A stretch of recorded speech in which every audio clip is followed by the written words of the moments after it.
bagong ilaw.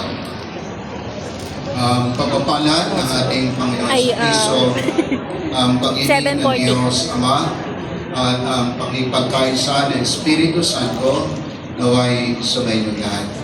Sa menu rin. Mga kapatid, sa kabanal-banalang gabing ito na pinangyarihan ng pagtawid ng ating Panginoon sa Kristo mula sa pagkamatay patungo sa pagkabuhay.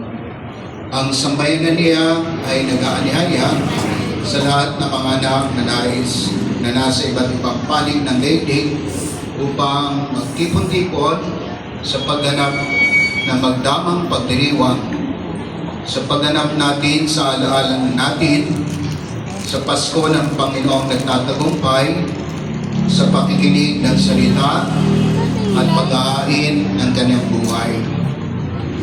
Maasahan natin tayo'y makakapakinabang sa kanyang pananaig sa kamatayan sa